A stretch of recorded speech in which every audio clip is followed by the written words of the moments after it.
meeting? So, I didn't hear you.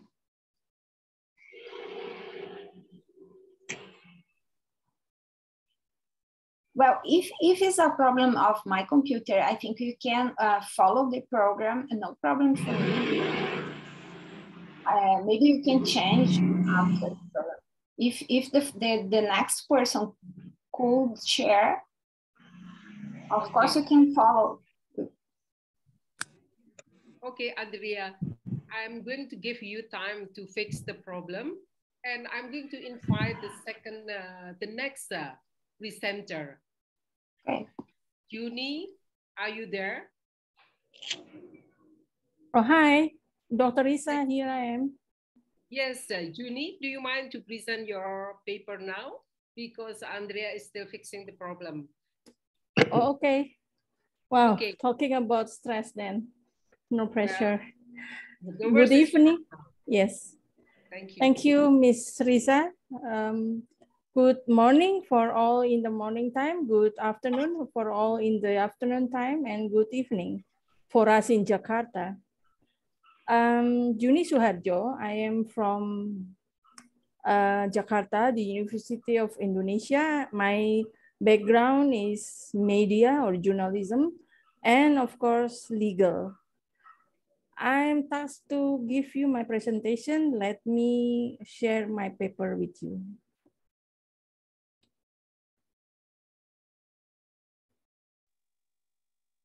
But thank you very much for asking me to join this conference.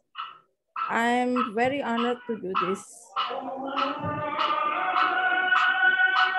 And the administration to mute some of the voices not in the agenda.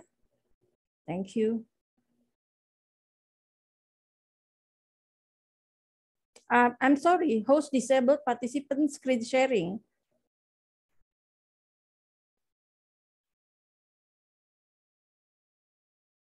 Please help me.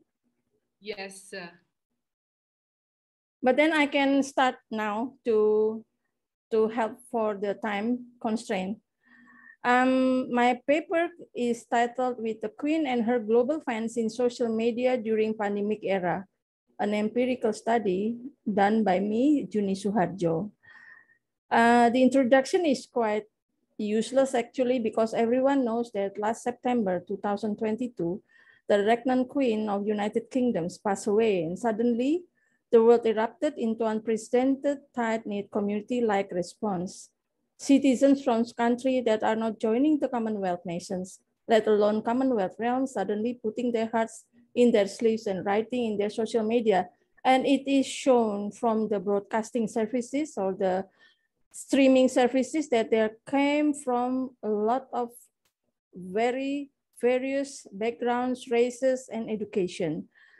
All over the world, her death and details of subsequent kingship, state headship, plans of her funeral details, and all protocols that came with it were talked about through mainstream media channels. As I am from the media background, I am concerned because this time the mainstream media hold the commanding position of taking information on their hands. When I'm saying about the mainstream media, of course, I'm talking about the big stations of television and of course the websites and their news websites or portal news. But suddenly I noticed that all of these were mirrored through social media. The conservative journalism, I think, is almost got beaten by new media, the social media. And this might be a very good observation that the popular media of social media is very popular for the younger generations. The objectives of me doing this research was to answer my own question: what kind of factors that garnered her loyal and global fandom? Because the Queen was so old, she already reigned for 70 years and nobody even knows any other head of state of United Kingdoms other than her. She was born before the time of baby boomers, and she led her institution.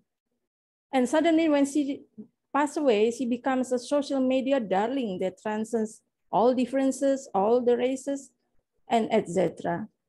I think it's a good time for us to study and review the current dynamic of social condition from this particular funeral. Let me check whether I can already share my paper. Ah, there you are. Share. Okay, can you see my paper? Yes, I see. Yes.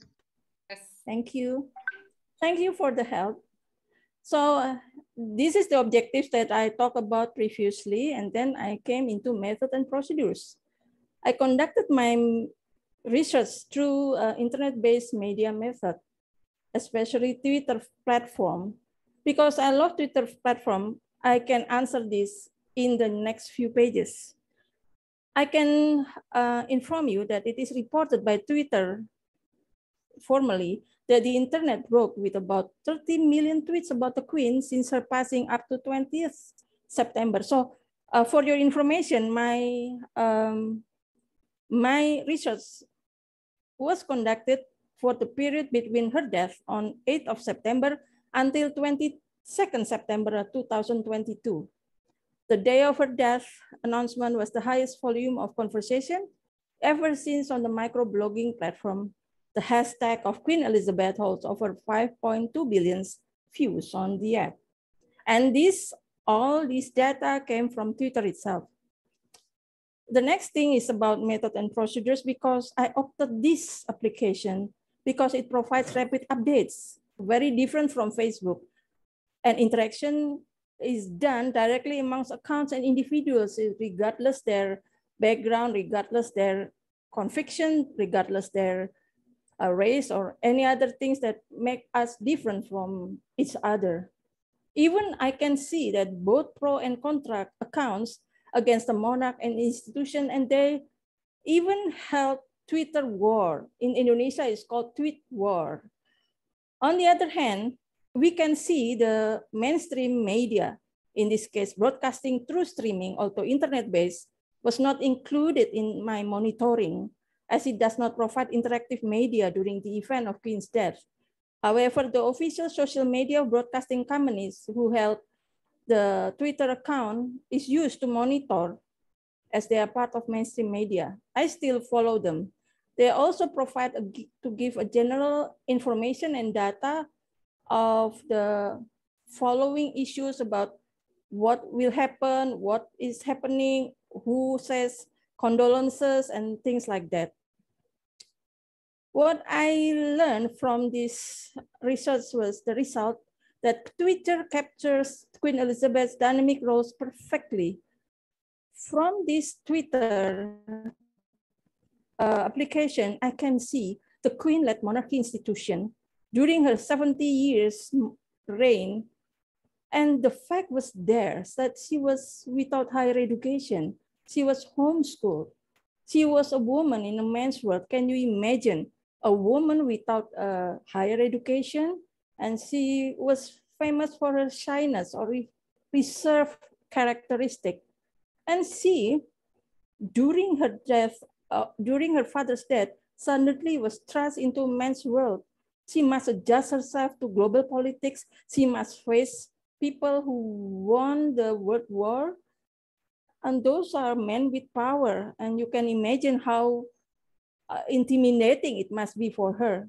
Yet she was able to transform herself from a quiet daughter, from an ordinary wife to an officer, to a reigning queen, to a leader, to a global leader.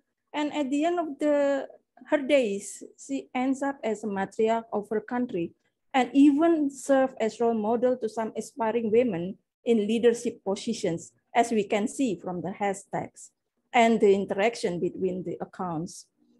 Second ones from the result that I can capture was that When breaking news of her poor health condition was blasted in broadcasting and Twitter, those in mainstream media started to prepare their followers just as usual from their days of their heydays as the sole information holder. They give information, their anchor, their reporters are all over the place. They give one information that can be verified. And all the accounts with affiliation to royal household talk about what will be implemented so the DILMA is confirmed. On the other hand, and this is very important and getting interesting, is personal accounts with massive following started to alert their followers. And for those proponents to monarchical ruler, in this case, the queen, suddenly I saw this war between proponents and people who are contradictive to the queen. The one who was famous for her war was royally blunt. She was of Nigerian descent, and she was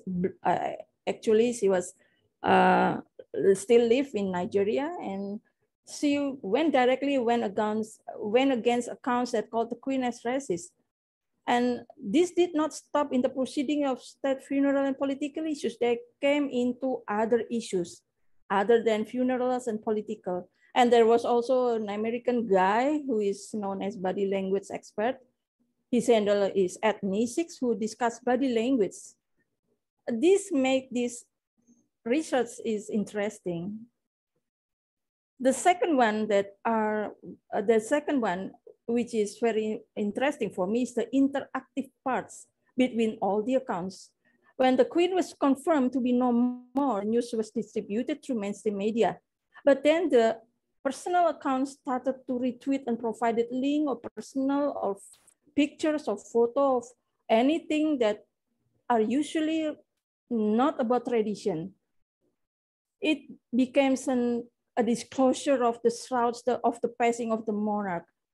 And it came directly to personal memories or encounters with the queen. All these private accounts in Twitter suddenly upload their photos, their memories with the queen when they meet her. The interactive parts is still going on strong when they saw other personal accounts attack her. And this I just knew, and to think that I'm a historical buff, that the United Kingdoms or the British as a state has already paid the slavery for almost 155 years. And it means that the people from the recent or the current time also are part of people who paid for the slavery freed in the 1833. This is very interesting for me. I never knew this. In this war against the queen, we can see one academician from Carnegie Mellon even prayed that the queen should die a painful death. This tweet then subsequently deleted by Twitter, of course. The third result for me is the hashtags. There was #1 hashtag Q for the queen that has over 1 million conversations. The hashtag shows the many features of the Q and conversations among the viewers and viewers. An account holders like its lawyer's life wrote her experience. She, like those in other Twitter handles, also wrote her experience when she queued on how strangers being kind to each other, and not all of them are whites and Christian and Protestant, but they came from other walks of life. Even the immigration people, those who immigrate to United Kingdoms during this wartime, and how those among them, how strangers being kind to each other, and how those kindness grow into a sense of belonging. In the end, those shared experience made them a community. And this experience was reported by journalists, but the journalists of media, not mainstream media. The third one was the result that fandom supporting factors. I think there are a few points. Due to the updates and funeral procedures, microblogging application Twitter becomes a central hub for discussion. People maybe check for verification of time and dates of funeral procedures, but they become a personal interactive communication with other accounts who are into this. The second one is the contents of discussion. Of course, there are emotional, the critical, the internet, entertaining, whilst at the same time provide hashtags for research and information. Social media on the third one and utilities are beyond their creator's dream. And it is, I think, is one side of the technology that we might have to learn more. The Queen was able to leave her legacy. Her legacy was not only recorded for perpetuity, her life, her service, her many achievements, of course, her weaknesses, her mistakes, her emotions, her ideas and thoughts were all recorded. But perhaps more importantly, her fandom that grew because of the interactive communications bridges along the differences that divide us in the world. The fourth one is that Queen's funeral proceedings, her own people learn a lot. The fifth is viewing streaming services and reading conversations provide the feeling of belonging and sense of inclusion among strangers. And the last point is that the latest fact-check conference that the viewers of her funeral reaches 4.1 billion people. And this is outside the preceding state processions itself. It's not aggregated yet. Her legacy that eventually becomes the history of the kingdom as well as its value was discussed among younger generation. And at the end of the day, it is passing down from her generation to the younger generation. Therefore, her passing, it advertently becomes a model of representations of values and is transferred that united people from different background, race, belief, and countries. The summary is not that important. For me, the thing is that I found two hidden gems. The first one was that we might see the clash of old media and broadcast business models as well as those of new ones. This might open what will be in store for us in the next decade, as technology is two sides of sword. It can help us and it can counter us. The second hidden gem for me that is that how infrastructure of technology is important. Technology that provides broadband that did not crash under the massive clicks to the streaming. So I think that technology information is the primary issue according to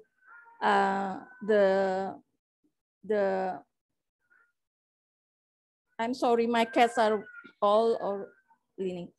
So I think the technology is one of the main issues that we must pay attention because the infrastructure will support us to conduct our lives.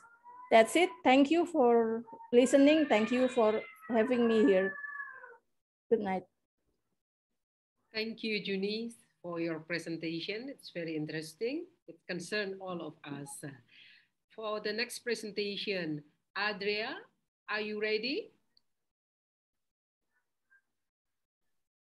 Yeah, let's try to share my screen now. Okay, please. The session is yours. Thank you.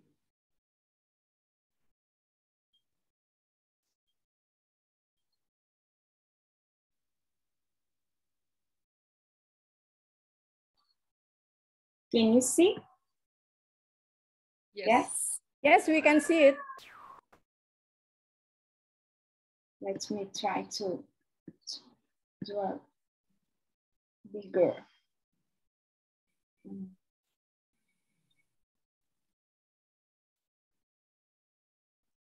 Yes, I think now it's better. So, good morning again, everyone. I'm very happy to be with you today. I'm happy that you open the cameras so you can see each other. I think it's better for us to know each other, to see people that you have already encountered. So I will present a part of the bigger research that Ana Maria de Rosa already mentioned. So I will present more in depth the Brazilian data, but this research is part of bigger research about migration.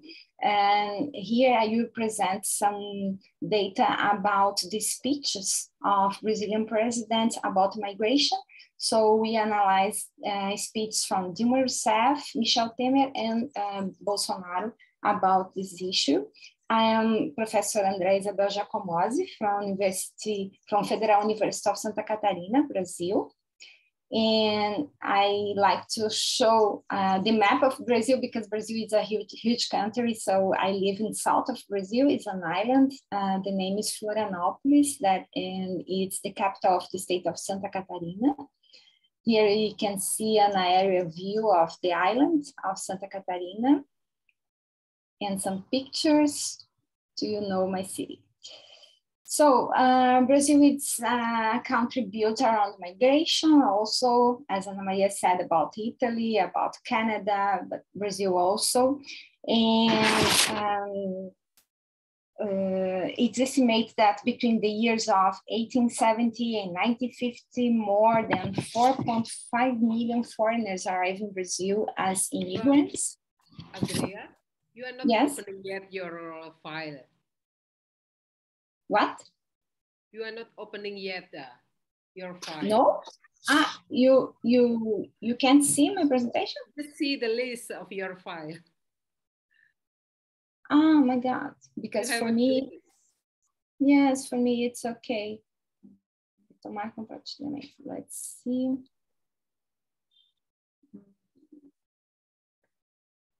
Let's see now.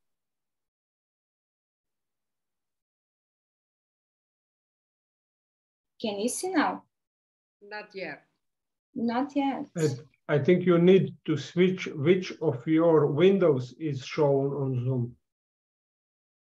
This is showing a list of files, but that should be switched to show the presentation. Maybe unshare and then share again. Okay. And is the presentation open on your computer? No, I'm open now. Yes, that is open before. Yes, now we see it. Yes. Yes. Okay. So sorry. I will show. It happens to everyone. Okay, and I thought that you are seeing, and I showed you the map of Brazil here and my city and the aerial view of my city, and now can you see now? Yes. Yes. Okay. So let's continue here. So also in 10 years, the increase in the number of Brazilians living in the country was 36%. So Brazil is receiving a lot of new immigrants, but lots of Brazilians go to other countries also. And in these last 10 years, more than 1 million were registered in the country, mainly from Venezuela, Paraguay, Bolivia, and Haiti. And also in 10 years, the increase in the number of Brazilians living in the country is 36%. Among the 5 countries which the most Brazilians are today, it's United States, Portugal, Paraguay, United Kingdom, and Japan. So the point of view expressed by political leaders is so important about several teams. Because it can shape representational system to create social realities that meet their interests on their worldview. So we know that political leaders can influence social representations and also behaviors of population. So here we have some photos about the 3 presidents that I will analyze the speech in this work. So it's important also to say that our political situation in Brazil today is very polarized. We have a country divided right now. we are in the middle of the second turn of the presidential election. So we are divided more or less like these colors in the map. Here you can see how Brazilians voted in 2018 presidential elections. So on green, you can see those who voted more from Bolsonaro, and on red, those who voted more from Fernando Haddad from PT, and we have almost the same situation right now. So we are living a very strong political polarization in our country right now. So it's also important to say that in recent years, there has been a change in the political group in power in Brazil. The country has been ruled for 13 years by the Workers' Party, PT, or Lula's party. And in 2018 elections, a right-wing party established in power with Bolsonaro. So the alternation of power implies that new social representations of history achieve political and institutional legitimacy, which generates a redefinition of the hierarchy of power between groups. So here in this image, you can see Brazilians watching the Dilma's ROUSSEFF impeachment voting. That was a very big situation in Brazil.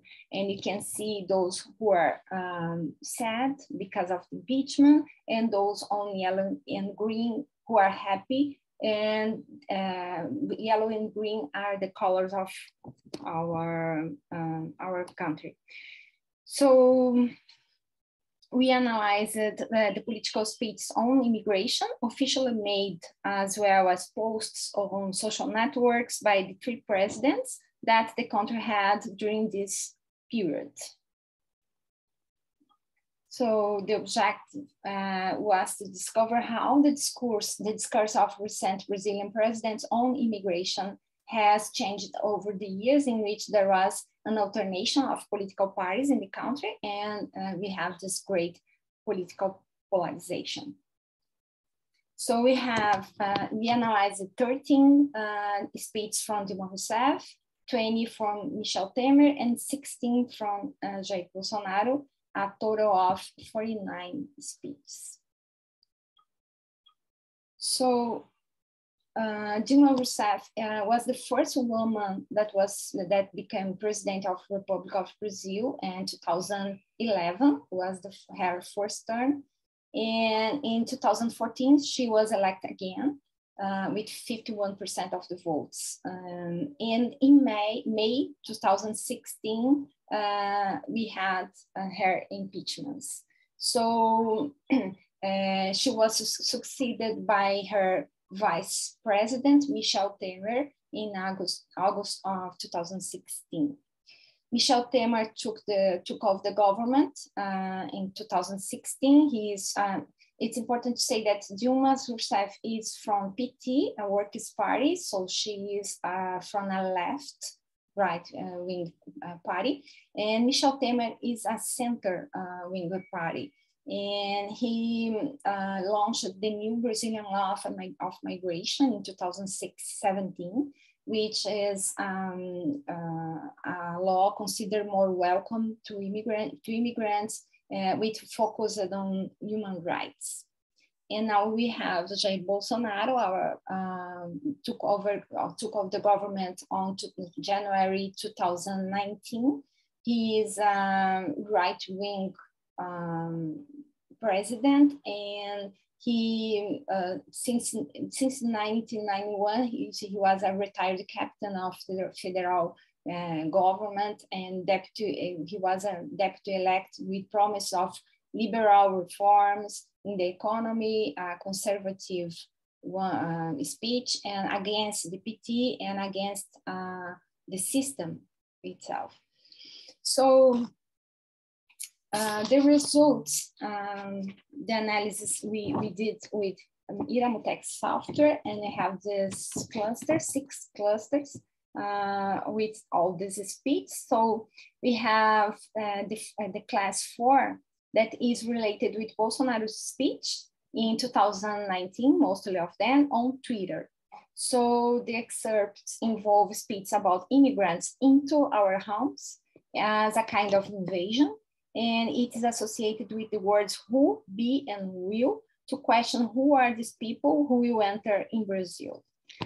And the class 1 is related with Dilma's and TEMER speeches. The word relationship addresses Brazilian relation with other countries in terms of friendship and investments for this, the scale of mutual growth. And the word want marks the desire to maintain cooperation and immigration as some positive thing. The class 6 was associated with official speeches by President Dilma Rousseff. The word came points out to origin of immigrant people and compares how the Brazilians' reality changed according to the time, but even so, the country will receive immigrants who need it. The class 5 was composed of speeches that address immigrants and refugees seeking shelter in Brazil, mainly Venezuelans, and how this is an important topic today, especially with regards to human rights and the continuity of plans to receive these people who have their rights violated. And finally, the class 3 includes the speeches that point to the humanitarian crisis experienced by many countries, especially Venezuela, and the position of providing resources to Brazilian states for welcome these immigrants. So here I have an example, a little example of a speech of Dilma Rousseff. She talks, dear friends, I draw your attention to the drama of women in the conflict zones and those of war in the seas. So receiving them is imperative. It's also to build a country of peace, tolerance, and justice, open its arms. Let me see here if I, yeah. She told that in 2015. An example of a speech of Michel Temer. In South America, you know, we are in the middle of a migratory wave. It is estimated that, I can't see here the number, Venezuelans have already left their country in search of new living conditions. Brazil has received all those who arrived in our territory, and there are tens of thousands to whom we try to give all the assistance. With the collaboration of the Higher Commissioner, we built shelters for refugees to help them in the best possible way. We have also promoted, ladies and gentlemen, their internationalization to other regions of the country. We issued documents that enable them to work in the country. We offer schools for children, vaccination for health and health services for all. But we know that the solution for this will come when, in fact, Venezuela rediscovered the path of development. In Brazil, we are proud of our tradition of welcoming. We are a people forged in the diversity. There is a piece of the world in every Brazilian. And I have a little example of a speech of Bolsonaro here. We agree with the proposal about the wall from Trump. The majority of immigrants have no good intentions, nor do they want the best or do good to the American people. To have open borders, in my view, it's an absolutely bad view. It's not a good decision. So here I have the continuity, but I will for this part. So we noticed strongly polarized speech on immigration on this presidential speech, marking a field of controversial social representations, citing Moscow research. Such speeches are usually based on opposing political views, where a right-wing political leader like Bolsonaro have shown to be more resistant to immigration, while a left-wing Dilma and a center leader, Michel Temer, have an open and welcoming speech regarding immigrants and migration. So the dichotomous views of political leaders can contribute to influencing the controversial social representations of Brazilians about this subject. So here my reference. I thank you for listening.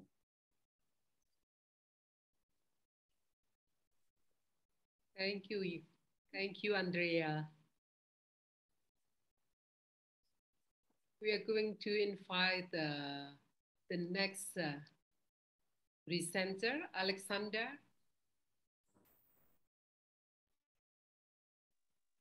Aleksander? Yes, okay. Okay, please.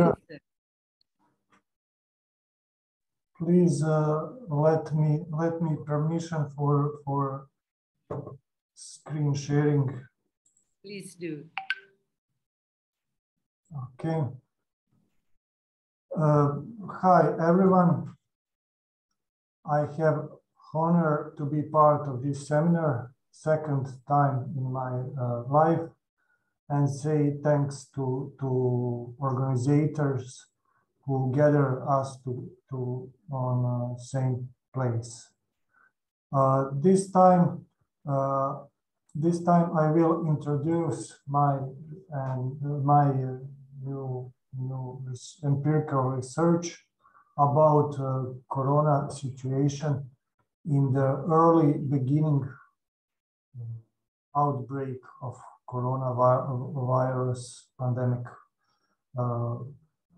Key words that we want to use in this presentation is fear and distrust in our country on the early beginning of pandemic situation.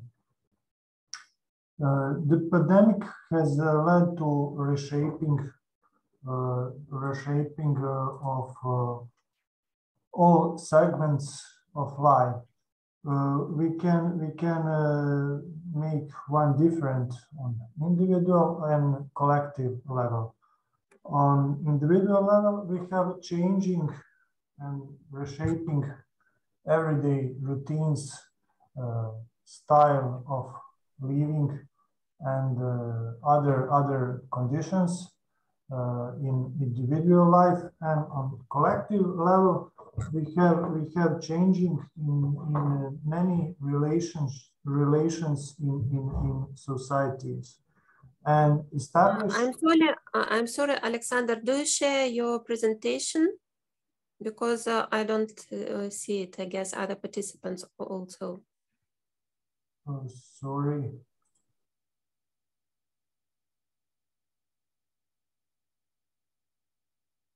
Is it now on the screen? Not yet. Now? No.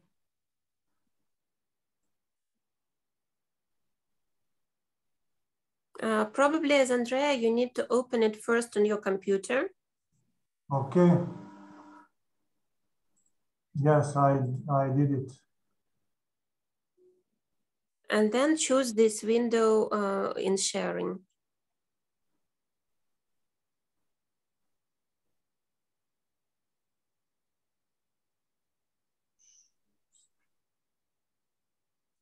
I haven't any success in that.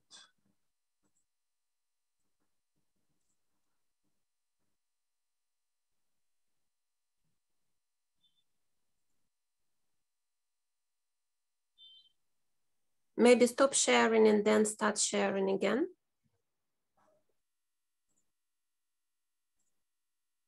Okay, I will try to quit presentation. Maybe you should press start video to see your face first and then your presentation. Okay.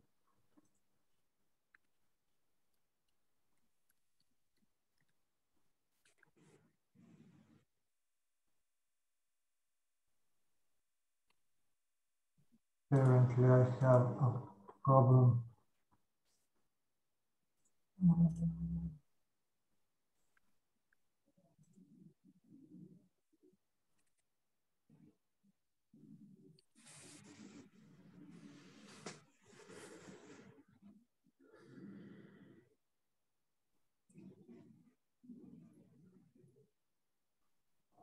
Okay, I will speak without presentation. At this moment, I don't know how to use it. Okay, on individual level, we have reshaping everyday routines, and on collective level, we have a situation that many relations between groups are considered and a new order, new social order are on it. Measures of different states to prevent the coronavirus spreading and to protect public health significantly affected on understanding of social and cultural norms after causing their modification and rejection. We are witnesses of creation of new social order without any clear expectations how it might looks like in the future. Our theoretical framework was based on theories of reflexive modernization. One of them and very important for our research is Ulrich Beck. In his attitudes, he pointed that many changes has started in modern industrial societies, and many processes have changed the nature of modern society. That's are the processes of globalization, individualization, decline of traditional routines, revolution in gender relations, unemployment, and finally, and more important, it is global risk. Today's world is a global risk society. In his books, he pointed typology of global threats. First, environment risk and technological dangers. On second place, risk connected with poverty, like using dirty technologies and etc. And on the third place, threats of nuclear, biological, and chemical weapons, who can be available to many terrorists and fundamentalists and other groups. In the world full of risk and threats, individuals have to be extremely careful, have to reconsider their directions and coordinate their actions. Guidance is quite different, but on the other side, he believes that globalization is a consequence of spreading of modernity. Modernity is quite opposite of tradition. Social practices are constantly re-examined and changed in accordance with new scientific knowledge. In a modern age, he reflected three different aspects and pointed out. First, speed of change is occurring in all areas of social life. Secondly, the scope in which these changes take place in the whole globalized world. And third, the rise of modern institutions that were completely unknown in previous areas, like national state and like World Health Organizations due to pandemic situations. Now you can see one table we produced especially for this time. And in these tables, we divided many changes, possible changes in various social areas caused by pandemic situation. One part is changes in society, global society, and other parts of its. Second is changes in politics. Third, changes in economy, and finally changes in culture areas. For this time, we can use only three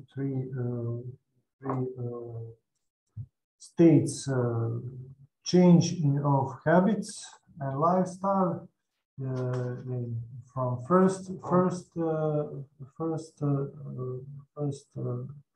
package of our table. Changes in politics, loss of trust in institutions, state institutions, and functioning healthcare system. And on culture subsystem, we use change of customs and behavior patterns.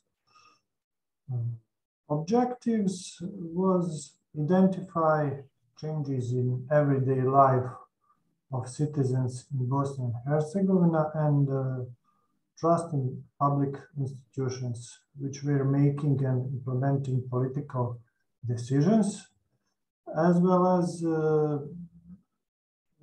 to institutions dealing with the public health protections. Research was carried out from 27 April 2020 to 5th May same year. On the first wave of coronavirus pandemic, and 1 month and a half after declaring a state of emergency, and 2 months following the first cases in Bosnia and Herzegovina. Research was carried out by online questionnaire by using Google Form platform and a snowball sampling technique. Sample included, were not represented, but included 1,146 respondents, citizens from 40 municipalities in states. I don't want to speak about characteristics of sample, only main characteristics. Almost 70% respondents are females.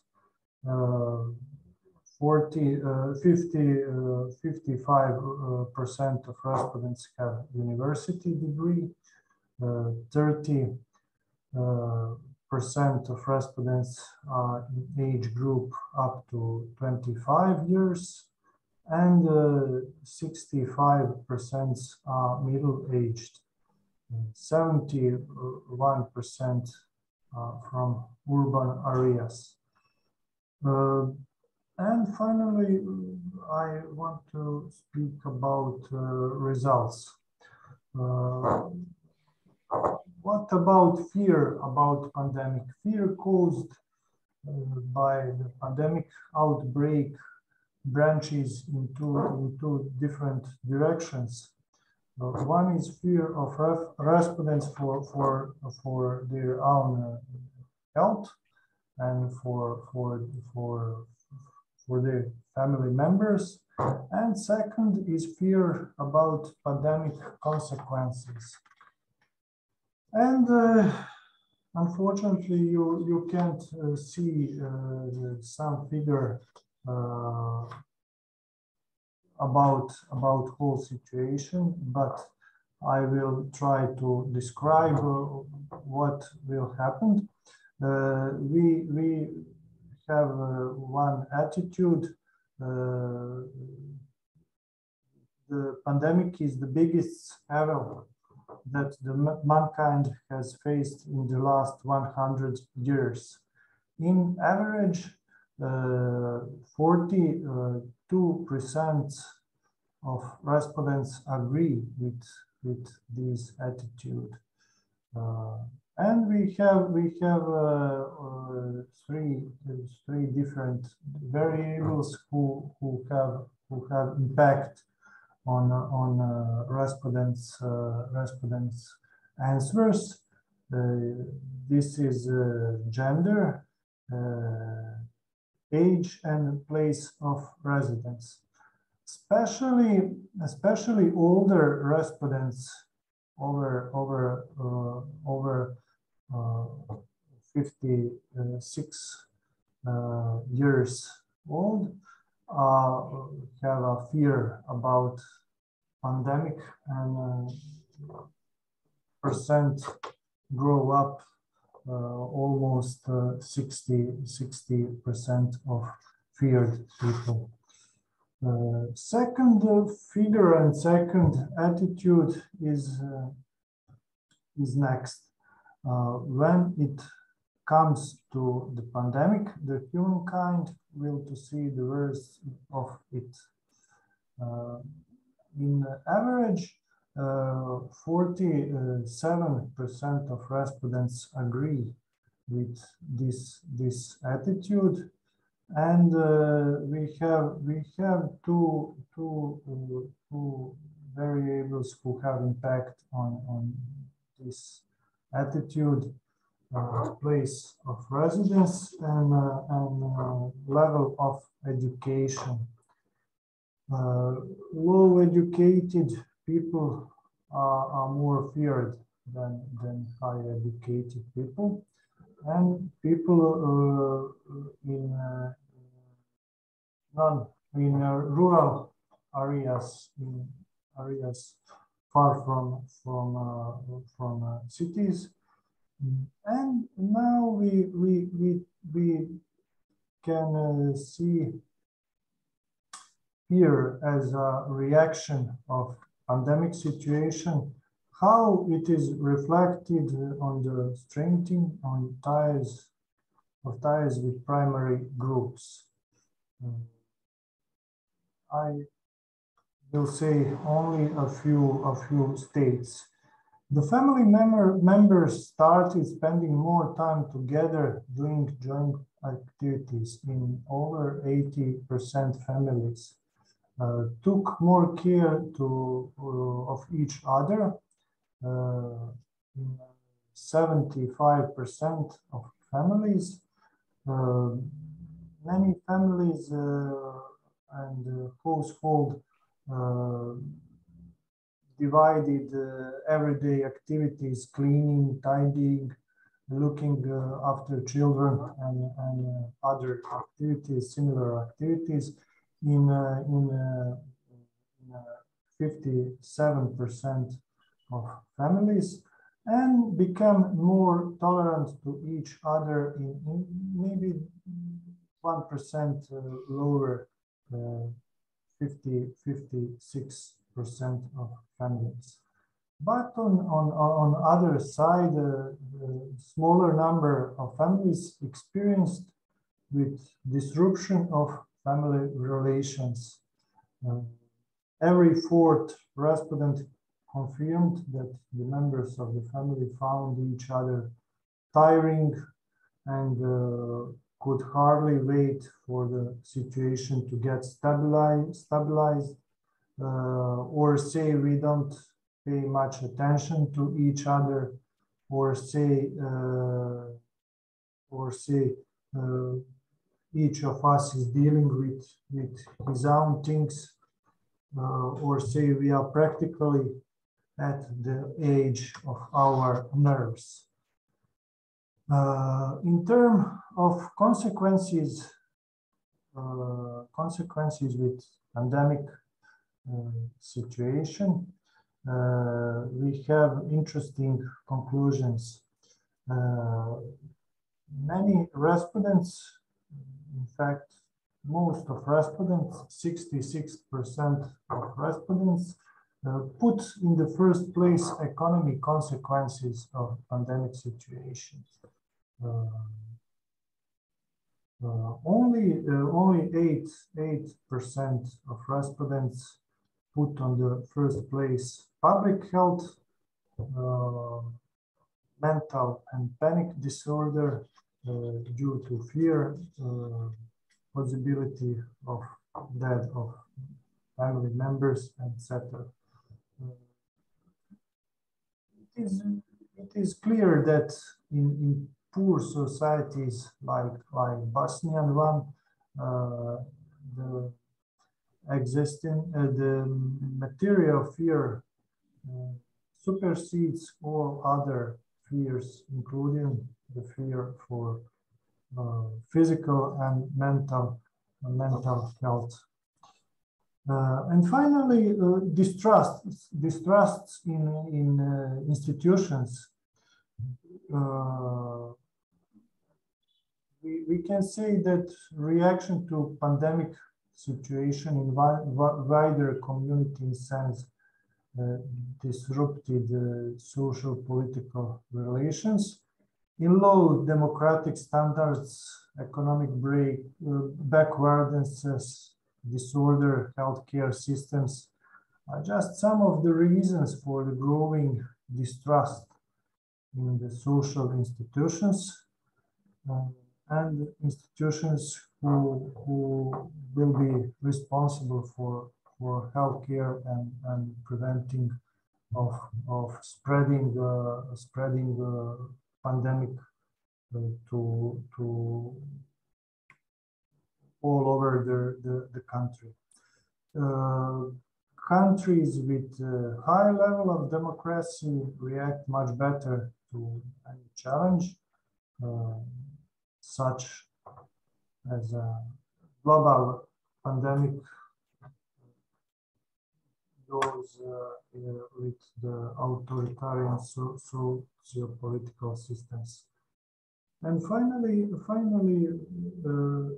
figure 4, next attitude, long-term isolation, being indoors and under stress are more dangerous for health than virus infection.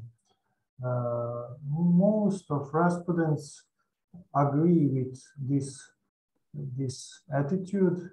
66% of respondents agree, and we have three variables who impact on these attitudes: gender, age, and place of residence. Thank you for hearing me, and I'm finished my presentation. And sorry for inconvenience on my presentation, my share screen. Thank you.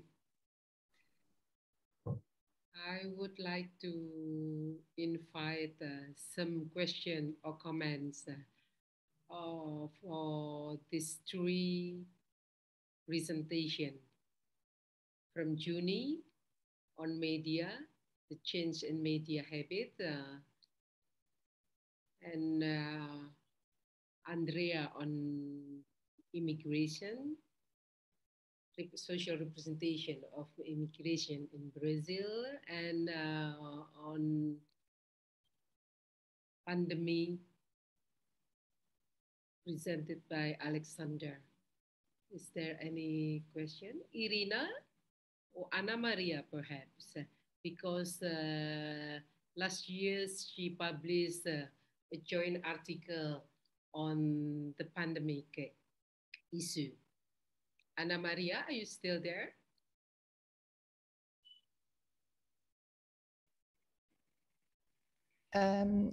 I believe that you have deactivated the video because of sometimes the low connection. yeah, it was quite difficult to follow the last presentation. Indeed, I have a curiosity, but also a feedback for the presentation related to Queen from Indonesia, no? The Queen Elizabeth, because finally the scholars understand the role of the different media in building representation. And in particular, I would like to stress that when we use a different method, the method itself, it is never neutral because we build our data using a methodology or another. No, there is a constructive role of the technique that we use. And that's why one of the interesting things in the multi-method is not only to sum up the method, but to make hypotheses about the role that each method, depending on the projective or let's say more structured way to construct the data, which is the role of the method in the expected result. And now coming to the new media, and in particular to the interesting presentation from the colleague from Indonesia, I really was thinking about the interest also in studying the role of the new media in building not only social representation, but collective memory. Because of the timing, no, that is specific of social media compared to traditional media. No? Imagine when we had to read the newspaper, only, never online, but only printed. No? And still, most of the research by the influence of the classical opera prima of Moscovici, that of course was written in the 50s and published in the 61. Most of the research are still looking at a newspaper as one of the main sources of social representation. And I remember when I started to look at the new media, it was at the very beginning, and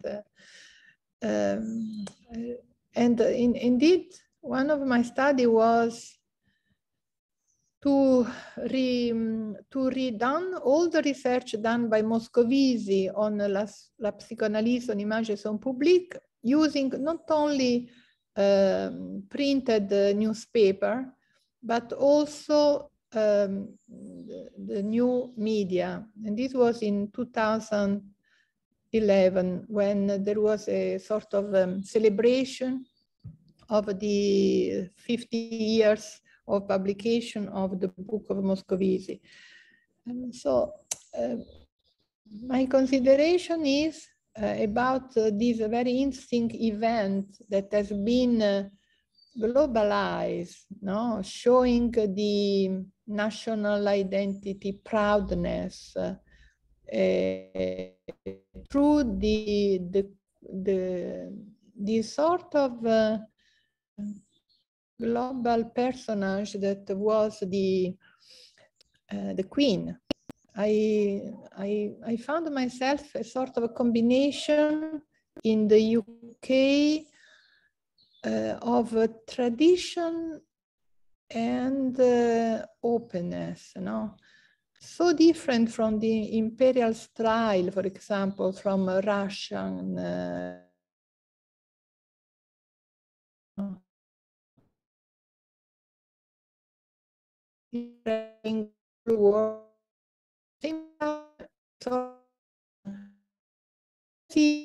to the tradition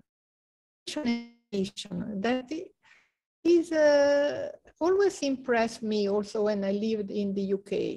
You know? And so I really this social representation, but also to study in which way the different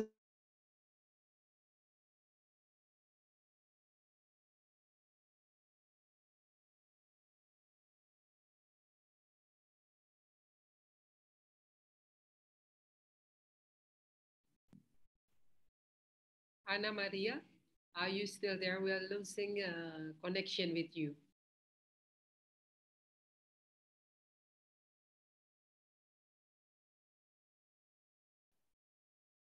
I think her connection failed. Yes, but she said already at the beginning that her connection is unstable. So, is there any other comment from other participant or question?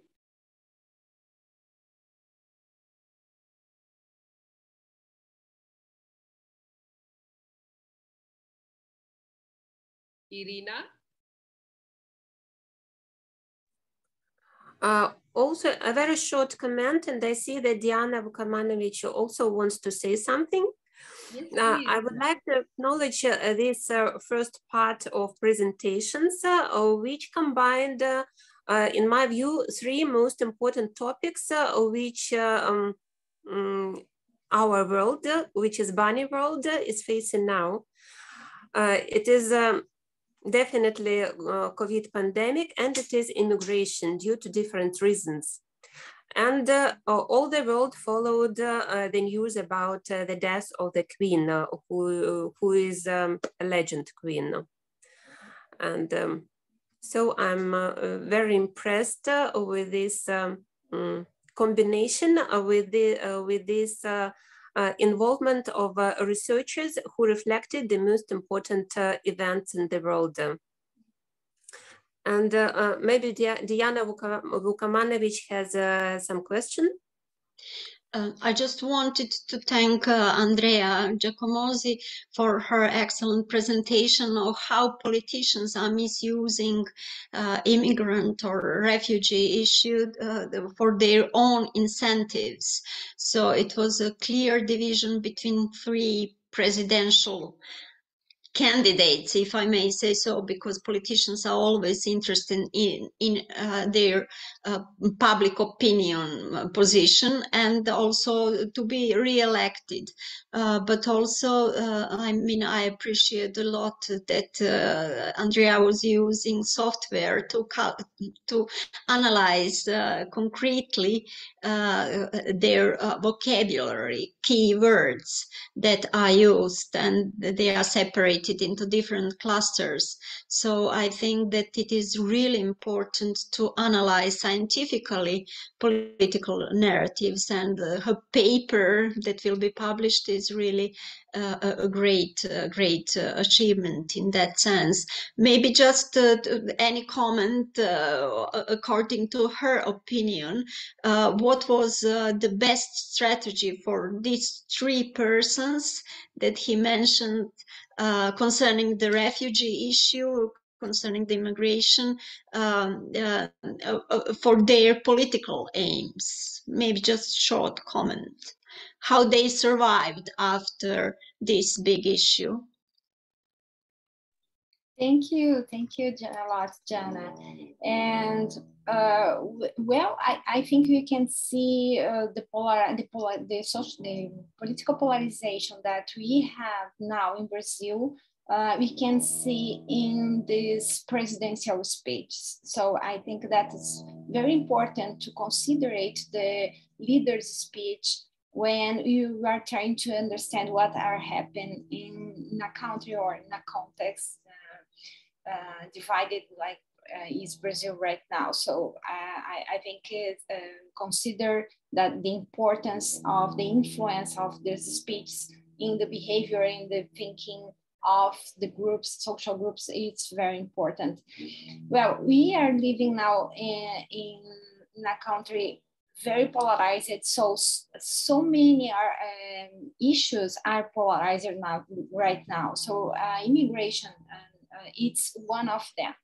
And I don't know if I have an answer for your question, because we have so many arguments about immigration now in Brazil, and what our current president talks about influence a lot the xenophobia of the population. So I think it's very important to have law, this new immigration law that we have in Brazil. It's very good. It's a very good law, but it's not enough if you have a president that talks very badly about those people that came to our country.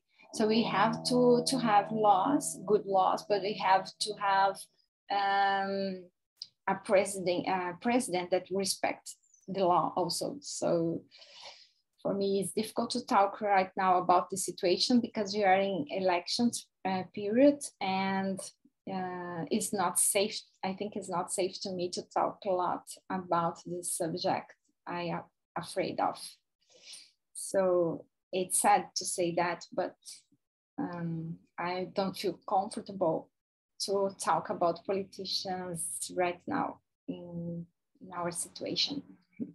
But I appreciate a lot that you like it, the research.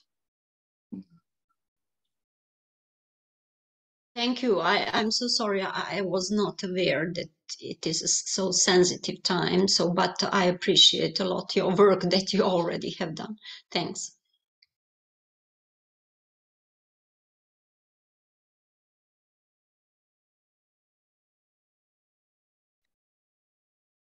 Is there any other question or comments?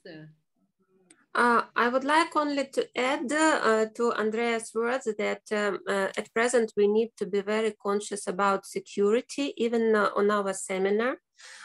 Please keep in mind that this recording will be on YouTube channel and it will be public. And everybody who follows Facebook knows that I use it very intensively, but a few days ago, I had to deactivate my account for some time for safety reasons for another person. If I didn't deactivate my account, that person could have whatever consequences, even the worst. So we should be very careful with information we distribute and think about our own safety and safety of other people. Thank you.